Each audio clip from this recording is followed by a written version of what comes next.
everybody, today we're making my favorite ice cream, mint chocolate chip. Yes, we are. And it is made with all natural ingredients, including fresh mint. So I'm trying to keep this as clean as possible. So I'm Rockin' Robin, and I'm gonna show you what's in it and how to do it right after this.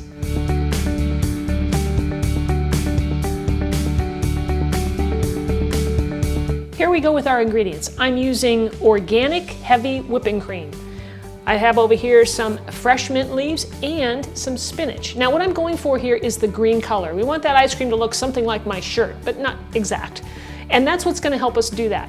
All right, we'll need some chocolate chips. I'm using Goutard semi-sweet here, and I chop them up. Now the reason you wanna chop these guys up is because if you don't, you're gonna get big, hard chunks of chocolate once your ice cream freezes, and it's just not as pleasant to eat.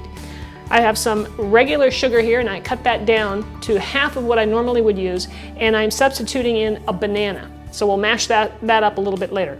We'll need some mint extract to really get that mint flavor that we want to have with this ice cream, and a pinch of salt and just a touch of vanilla extract. We're going to blanch our mint and spinach first thing. Okay, so you got a pot of boiling water, and we're just going to cook this for like 30 seconds. Until they wilt, basically. And then we're gonna plunge it into our ice bath so that the spinach and the mint retain its color. Once the leaves are cold, we're gonna just place it right into our blender. I'm gonna add just enough water to the blender so that we can blend this up. So, you know, 1/4 cup.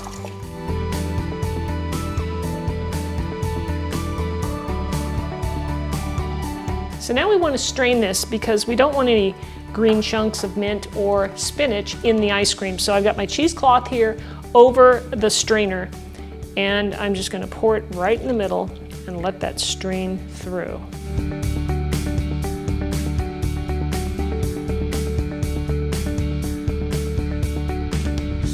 So now that we have our green coloring made, now all we have to do is mash our banana really well and then place everything into a nice mixing bowl to combine it before we put it into our ice cream maker. Okay, so now everything goes into our mixing bowl so we can combine the ingredients. So here goes the heavy whipping cream, the sugar, a pinch of salt, vanilla extract, and our mint extract, and our banana. And then, of course, we have our green color. Now, I'm not going to use all of what's in the bowl here. I'm just going to use several tablespoons.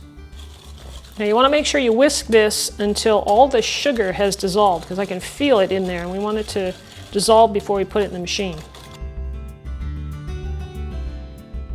All right, we're ready to churn our ice cream. So my insert has been in the freezer overnight. You want to have it frozen like that and ready to go.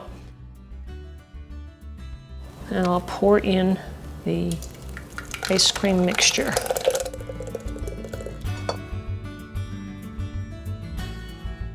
And this is going to churn for about 20 minutes. So at about 15 minutes into churning, you're going to want to add the chips so that they'll mix in. All right, guys, this is what the ice cream looks like. It's been 20 minutes, perfect. It's ready to go. Look at this.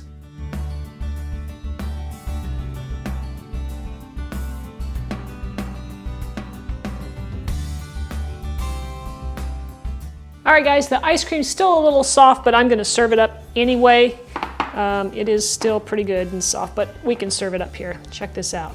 This is beautiful stuff. I've got a nice chilled glass here, and we'll just pile it up. See if I can get the edges. I think it's a little bit firmer on the edges. You know, I have a recipe for some hot fudge that would be beautiful on this. Something to try. I'll leave a link for you in the description. Look at that. Time for a taste.